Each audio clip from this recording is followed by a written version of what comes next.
Police say the victims and suspects in each of the 4 cases knew each other, and 3 of them were domestic related. On a quiet September night in Montgomery, Alabama, a young woman's life ended in a way no one could have imagined. 19-year-old Ahmari Capelton, full of promise and dreams for the future, found herself caught in an argument that would become her final moment. What began as words quickly became something far more dangerous. By the early hours of September 21, 2025, the emergency room doors swung open, and 2 young women stumbled inside, bleeding from stab wounds. One of them was Ahmari. Doctors worked frantically, but their efforts could not save her. Within hours, a family lost their daughter, friends lost someone they loved, and a community was left asking how something so tragic could happen so quickly. The name tied to this devastating act was one Ahmari knew well. Authorities identified 20-year-old Derrickanna Denis Dunklin as the suspect, a young woman connected to Ahmari through friendship and conflict. Witnesses would later describe the confrontation on Raintree Drive, Dunklin arriving armed with a pocket knife, words exchanged, tempers rising, and then a sudden act of violence that ended Ahmari's life and left another young woman fighting for hers. It was not a stranger in the dark. It was someone close enough to know her, someone who chose rage over restraint. This case is not just about a crime. It is about betrayal, about the fragility of life, and about how a single decision can destroy everything in seconds. Friends described Ahmari as bright and kind, a young woman with a future still unfolding. Neighbors remembered her laughter, her presence, and the promise she carried. Now those memories stand in stark contrast to the bloodshed that shook Montgomery that weekend, a weekend that already bore the weight of 5 other violent deaths across the city. But Ahmari's name would rise above the headlines, becoming a symbol of senseless loss and a reminder of the dangers hiding in conflict left unchecked. Tonight, we revisit the heartbreaking story of Ahmari Capelton, not to sensationalize her death, but to understand it. We will trace the hours leading up to the stabbing, examine the choices that brought Derrickanna Dunklin to Ahmari's door, and follow the investigation that would lead to her arrest and murder charge. This is not just one tragedy in a violent weekend. It is the story of a young woman's life cut short and a community forced to confront the rage that stole her future. If you think stories like these should never be forgotten, hit that subscribe button right now. Don't just scroll past, because forgetting victims like Ahmari means we allow history to repeat itself. In this episode, we'll delve into the heartbreaking and disturbing story of Ahmari Capelton, a story of friendship turned fatal, of choices that can never be undone, and of a community left shattered in search of justice. To understand the tragedy that unfolded on that September night, we must begin with the lives at the center of it. Ahmari Capelton was just 19 years old. Her friends and family described her as someone who carried light into every room she walked into.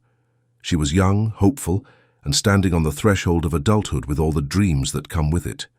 She was a daughter, a friend, a sister, and a voice of encouragement to those around her. Those close to her spoke about her ambition and her plans, how she wanted to build something meaningful for her life and the lives of those she loved. She had her challenges, like any teenager on the edge of adulthood, but her potential was undeniable. And in Montgomery, Alabama, she was known as someone who stood out, not because of what she had, but because of who she was. On the other side of this story was 20-year-old Derrickanna Denis Dunklin, not a stranger, not a nameless face in the crowd, but someone Ahmari knew. Their paths had crossed often enough, and whatever bond or familiarity once existed between them eventually carried tension. Neighbors and acquaintances would later say that there had been disagreements before, arguments that hinted at something deeper, a personal conflict that seemed to linger between the two. But no one could have guessed that the disagreements would one day escalate into violence so extreme that it would take a life. Montgomery, the backdrop of this story, was a city marked that weekend by a troubling wave of bloodshed. Violence was already making headlines in September of 2025 as the community struggled to make sense of 5 separate incidents that left lives lost across the city. It was a weekend that felt heavy, a weekend where families were grieving, and the city was already on edge. And then came the call that police and hospital staff will never forget. In the early hours of September 21st, the emergency room at a Montgomery hospital became the stage of chaos and desperation. Two young women burst through the doors, their clothes stained with blood, their bodies torn by stab wounds. Panic filled the air. Doctors and nurses rushed to their aid, moving with urgency, voices colliding in the effort to save lives. Among them was Ahmari Capelton. Her injuries were severe, the knife wounds cutting deep and leaving little time for intervention. Medical staff worked without pause, hands steady but hearts heavy, as they tried to bring her back. But as the minutes passed, it became clear that the fight to save her life was slipping away. At just 19, Ahmari Capelton was gone. The second young woman, though gravely injured, survived the attack. It was she, along with witnesses, who would help identify the person responsible. And the name that came forward was one that shocked many: Derrickanna Denis Dunklin. Reports from that night painted a haunting picture. Dunklin had shown up at Ahmari's home on Raintree Drive, armed with a pocket knife. Words were exchanged, anger erupted, and then came the violence. Witnesses described the moment as fast, terrifying, and irreversible. Dunklin allegedly lunged at Ahmari, stabbing her multiple times in the heat of rage. In the struggle, the second young woman was also attacked, her body marked by the blade before she managed to survive the ordeal. The house on Raintree Drive, once an ordinary home, became the site of devastation, cordoned off by police tape and flashing lights. Neighbors peered from their windows, horrified by the scene, unable to reconcile the familiar faces they knew with the violence that had just torn their community apart. For Ahmari's family, the news was unbearable. For the community, it was yet another wound in a city that was already hurting. Ahmari's death wasn't just another case file for Montgomery police. It was a story that captured the community's grief and fear, a story that reminded everyone how quickly a life can be taken. The arrest of Derrickanna Dunklin followed swiftly, and the charge was clear: murder. But for those who loved Ahmari, no arrest could undo the loss. The pain was raw, the questions endless, and the shock impossible to fade. This was not the story of strangers colliding. It was the story of familiarity, of conflict pushed beyond reason, of a life stolen by someone who knew the victim's name, and that truth cut even deeper than the knife that ended Ahmari's life. As news of the stabbing spread across Montgomery, the city found itself gripped by shock and disbelief. The early reports coming from the police and hospital staff were grim, but the picture they painted was clear. This was not an accident, not a tragic mishap, but an act of violence that left one young woman dead and another clinging to life. The name of the victim, 19-year-old Ahmari Capelton, quickly became the focus of news broadcasts, social media posts, and whispered conversations across the community. To those who knew her, it was impossible to reconcile the joyful, determined girl they loved with the lifeless figure rushed into a hospital only hours earlier.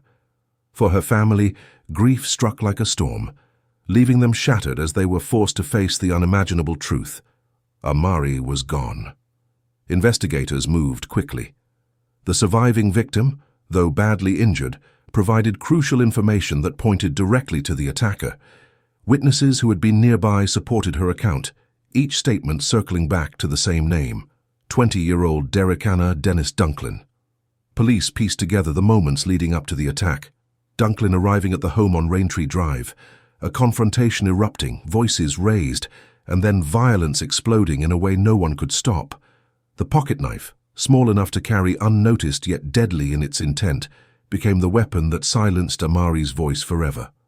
As officers secured the crime scene, neighbors gathered in uneasy clusters, some crying, others stunned into silence. They watched the flashing blue and red lights dance across the street they once considered safe.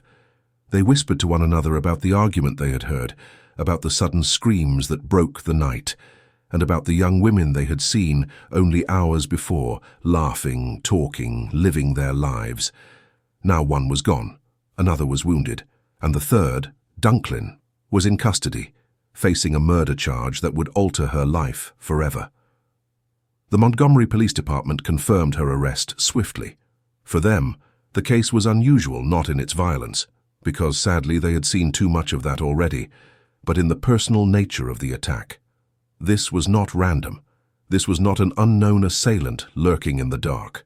This was someone who knew Ahmari personally, someone close enough to step into her life and then take it away. That familiarity added an even heavier weight to the grief, because it was not just a young life cut short, but a betrayal that cut deep within the community's trust. In the days that followed, Ahmari's name appeared everywhere. Friends posted pictures of her smiling, her energy radiating from every image. Family members shared stories of her kindness, her resilience, and her dreams. The second victim, recovering from her injuries, became a living reminder of what had happened that night, a witness, a survivor, and someone who would carry the scars of that moment, both physically and emotionally. But beyond the personal grief lay a larger question. Why? Why did Derrickanna Dunklin arrive at Raintree Drive that night with a weapon in her hand? What words were exchanged that pushed the situation from anger to bloodshed? And could anything have been done to stop it before it reached that point? These questions hovered over every conversation, every candlelight vigil, every news report that followed. For the people of Montgomery, the crime was not just another statistic in a weekend already marked by loss. It was the story of a young woman whose potential was stolen, and of a community forced to confront the reality of violence in its own backyard. It was a reminder of how quickly life can be taken, how easily conflict can turn deadly, and how fragile the bonds between people can be when anger overshadows reason. And as the investigation pressed forward, one truth remained clear. Ahmari Capelton's story could not be allowed to fade into silence. The hours after the crime unfolded, with an intensity that left no one untouched. Inside the hospital, as doctors worked to stabilize the surviving victim, police officers stood ready to collect every detail she could provide. Her words, weak but determined, painted the picture investigators needed to pursue the case with urgency.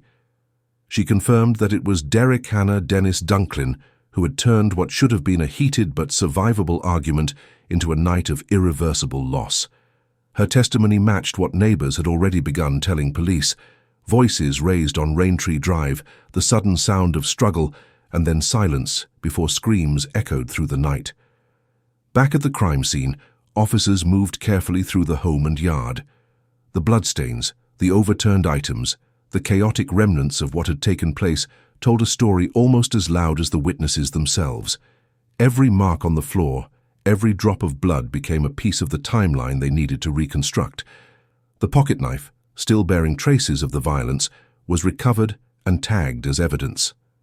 Forensics teams documented every detail, knowing that these items would later stand as silent witnesses in court, testifying on behalf of a young woman who could no longer speak for herself. As investigators pieced together the events of that night, a clearer picture emerged. Derrickanna had arrived with the knife already in her possession. This was not a weapon grabbed in desperation. It was brought with her, suggesting intent. Witnesses recalled the exchange of words between the two young women, words that grew heated until Derrickanna crossed the line that could never be uncrossed. She lunged, the blade flashing in the dim light, striking Ahmari multiple times. The second young woman, trying to intervene or escape, became another victim of Derrickanna's rage, cut and bloodied before she managed to flee long enough to make it to safety. The swiftness of the attack shocked those who later reflected on it. What started as a confrontation lasted only minutes, but the damage left behind would endure for lifetimes. By the time police arrived, Ahmari had already been rushed to the hospital, her life slipping away as medics fought desperately to keep her alive. The survivor's presence, battered but breathing, became both a fragile relief and a crucial piece of the puzzle. The arrest of Derrickanna Denis Dunklin came soon after. Officers tracked her down with speed, her name already repeated by multiple voices, her presence at the scene undeniable. She was taken into custody and faced with the weight of the charges against her, murder for the life she ended, and attempted murder for the wounds she inflicted on the survivor. The young woman who once stood alongside Ahmari as an acquaintance, or even a friend, was now her accused killer, her actions drawing a line between life and death that could never be erased. As word of the arrest spread, Montgomery reacted with a mixture of relief and sorrow. Relief that the suspect had been caught without delay, but sorrow that such violence had come from within the circle of familiarity.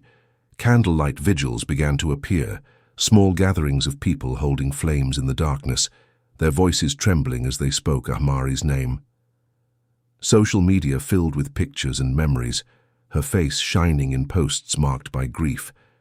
Neighbors left flowers near the home on Raintree Drive, transforming a place of violence into a place of mourning. But while the community grieved, investigators pressed on. Their work was far from finished. They needed more than witness accounts. They needed evidence, a timeline, and every piece of proof that could explain what led to this deadly encounter. Why had Derrickanna Dunklin chosen violence? Was there a deeper conflict, a hidden motive, or a history between the two young women that had not yet come to light? Each question demanded an answer, and each answer carried the weight of justice for Ahmari Capelton. In the days that followed, the investigation into Ahmari Capelton's death became the central focus for Montgomery police.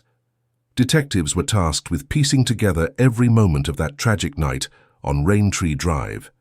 Their work began with the voices of witnesses, neighbors who had heard raised arguments, the sound of a struggle, and then cries that pierced the quiet of the early morning hours.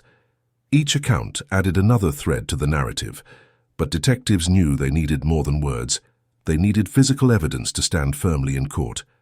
The crime scene itself told a story of chaos. Blood marked the path of the victims as they tried desperately to seek help. Items inside the home were scattered, knocked aside in the violence of the attack. Forensics teams carefully photographed, collected, and preserved each piece of evidence.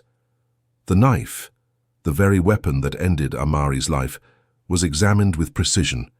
The blood on the blade tied it directly to both victims, and its recovery was a key turning point for investigators. Fingerprints and DNA would later strengthen the case against Derrickanna Denis Dunklin, leaving little doubt that she was at the center of the crime. Meanwhile, the surviving victim became an anchor for the investigation. From her hospital bed, she recounted in painful detail the events of that night. She described the sudden appearance of Derrickanna, the words exchanged, and the moment the knife was drawn. Her wounds bore silent testimony to her account, and her bravery in reliving the attack gave detectives the clarity they needed. Every word she spoke confirmed what the evidence had already begun to reveal. This was no accident, but a deliberate act of rage. Police records noted that the suspect and victim knew each other, and this detail shifted the tone of the investigation.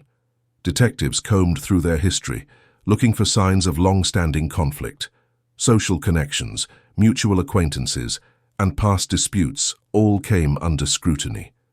They questioned whether jealousy, betrayal, or personal grudges had fueled Derrickanna's decision to arrive at Ahmari's home armed with a knife.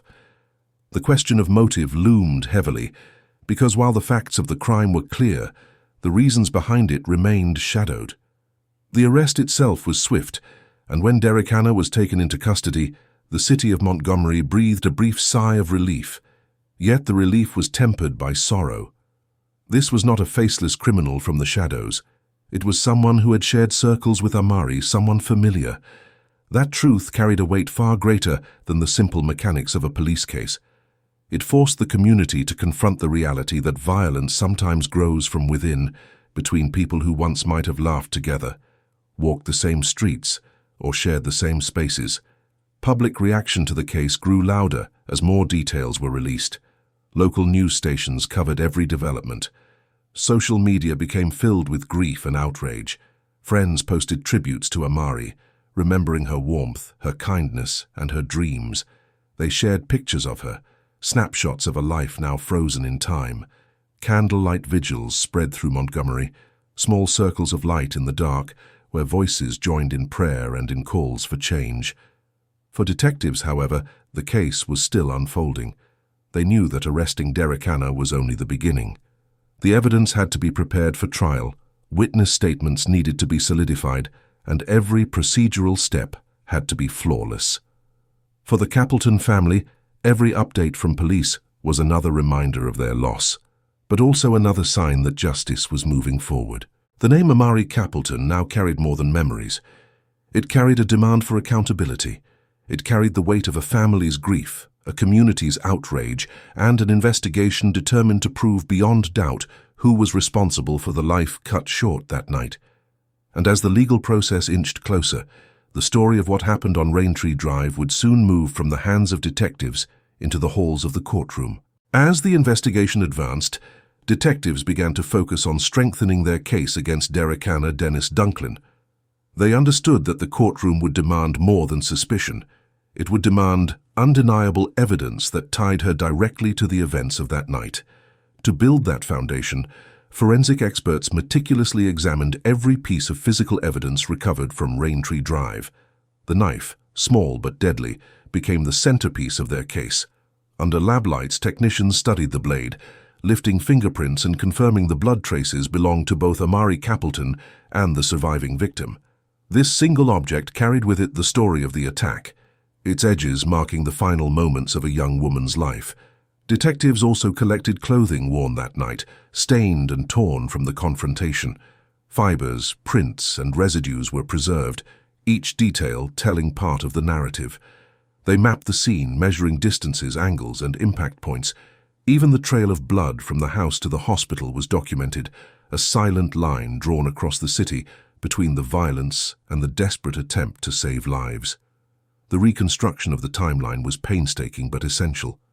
Meanwhile, interrogators faced Derrickanna herself. In the stark setting of an interview room, they pressed her for answers. At first, she resisted, her responses guarded, fragmented. But as evidence was placed before her, photographs, witness accounts, and the recovered weapon, the weight of what had been done became undeniable. Detectives noted her shifting demeanor, from defiance to unease, as the reality of her situation closed in. While she did not openly confess, the inconsistencies in her story only worked to strengthen the case against her. Parallel to the forensic work, the voices of witnesses became critical. Neighbors repeated the details of the shouting they had heard, the sudden silence, and the chaos that followed. The surviving victim's account was preserved on record, her words steady, but laced with pain as she relived the attack. Friends of both Ahmari and Derrickanna were questioned as well, offering glimpses into the tensions that had simmered between them. Though the precise motive remained obscured, patterns of conflict emerged, disputes that may have seemed small at the time, but, when coupled with anger and the presence of a weapon, proved fatal. The Montgomery Police Department presented their progress to the community in measured updates. Each briefing reminded the public that the case was moving forward, that justice for Ahmari was being pursued. Yet behind those official statements lay the raw grief of a city still shaken by violence. Residents of Montgomery were already reeling from multiple homicides that same weekend, and Ahmari's death became the tragedy that symbolized the fragile state of safety in their neighborhoods. Vigils continued to grow, the soft glow of candles lighting streets where shadows of fear and sorrow lingered. For the Capleton family, time seemed to stretch painfully. They balanced their grief with the exhausting process of meeting with detectives, attending briefings and preparing themselves for the trial they knew was coming. Their voices, once filled with laughter when speaking of Ahmari, now carried the heavy tone of loss and longing.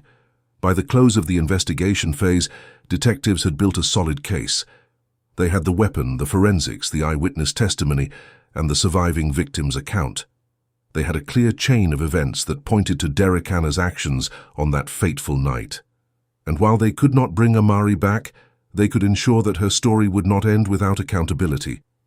The case file was transferred to prosecutors, and the focus shifted. The evidence collected on Raintree Drive was now set to be tested in court, where a jury would hear, see, and decide. The investigation had ended, but the pursuit of justice was far from over.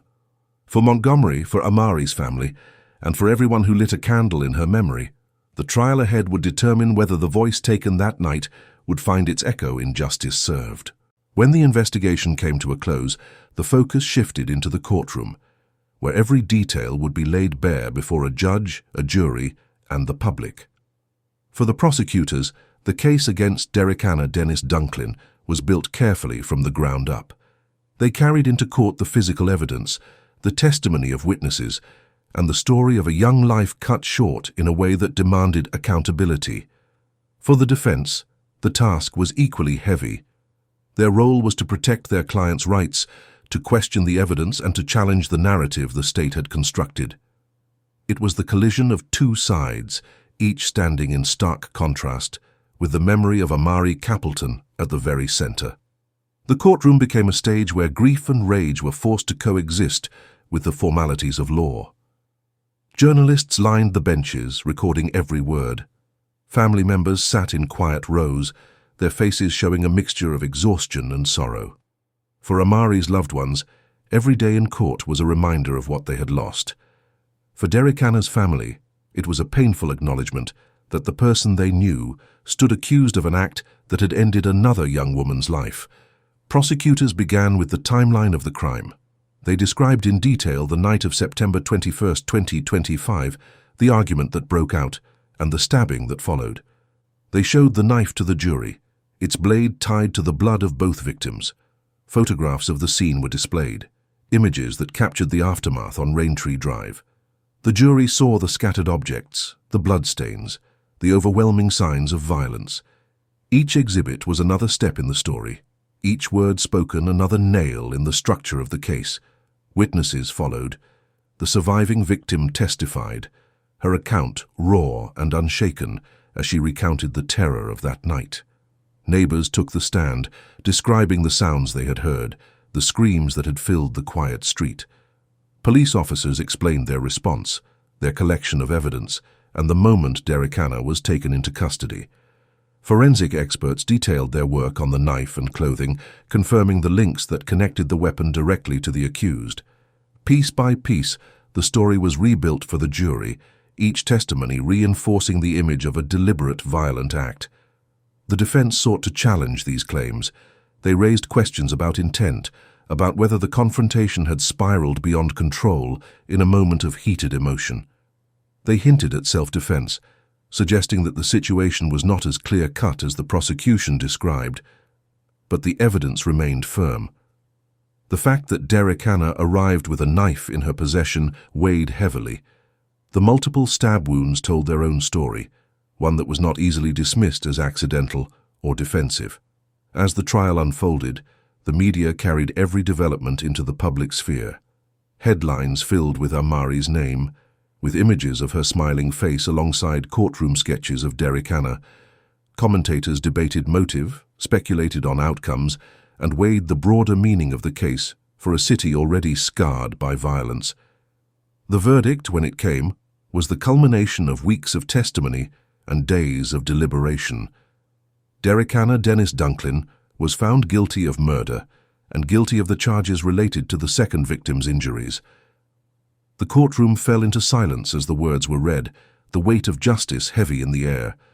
Ahmari's family wept quietly, their grief unchanged, but their faith in accountability restored. For the defense, it was the end of a long and painful battle. For the community, it was confirmation that the system had spoken, that the violence which took Ahmari's life would not go unanswered. In the wake of the verdict, Montgomery found itself forced to reckon with more than the conviction of Derrickanna Denis Dunklin. The trial had ended, the sentencing had been handed down, but the story did not stop there. For Ahmari Capelton's family, the guilty verdict was not closure. It was only a reminder of the life that had been stolen from them. Her mother spoke of an empty chair at the dinner table, of birthdays that would now pass without her daughter's laughter. Her friends spoke of plans made that would never be fulfilled, of conversations that had been silenced. The echoes of her absence filled every corner of their lives, reminding them daily of what had been lost. The community, too, was left scarred. Ahmari's death had taken place during a weekend already marked by multiple violent deaths in Montgomery, but hers was the story that lingered the longest. Her face appeared on murals, on posters for anti-violence rallies, and in the hands of those who lit candles in her honor. Churches organized vigils where her name was spoken, not as a statistic, but as a person whose life had meaning. In classrooms and youth centers, her story was shared as a warning about how quickly conflict can escalate, how lives can be destroyed in moments of rage. The city began to look inward, asking what had allowed such violence to take root, and how it could be prevented in the future. But beyond the grief and community mourning lay the lingering questions of motive and meaning. Why had Derrickanna carried a knife to that confrontation? What drove her to escalate a dispute into deadly violence? Some argued it was jealousy, others whispered about personal grudges and unresolved tensions. There were those who believed the violence was the result of deeper issues, perhaps unspoken resentment or hidden conflicts that had finally reached their breaking point. None of these theories could bring Ahmari back, but they reflected the human need to understand, to make sense of something that seemed senseless. For the true crime community, Ahmari's case became a chilling reminder of how betrayal and violence can exist even in familiar spaces. It wasn't a story of a stranger lurking in the shadows, but of someone close enough to be trusted, someone who chose to turn that familiarity into harm. The lessons carried weight. Trust can be fragile, conflict can be deadly, and justice, while necessary, can never replace a life once it is gone. As the case faded from headlines, its impact remained. Policies and community programs were revisited, with local leaders calling for stronger efforts to address youth violence and to provide conflict resolution resources. For Ahmari's family, keeping her name alive became their mission. They spoke at gatherings, sharing her story so that others would not forget. And so, as we close the chapter on this case, we are left with reflection. Ahmari Capelton was 19 years old. She had a future, she had dreams, and she had people who loved her. That future was taken from her in minutes by someone she knew. Her story is more than a crime. It is a warning, a reminder, and a legacy. What do you think really happened that night?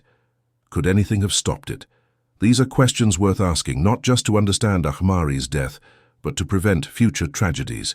If stories like this matter to you, if you believe victims like Ahmari must never be forgotten, hit that subscribe button now. And if you choose not to, then go to the comments and explain why, because silence is its own form of forgetting.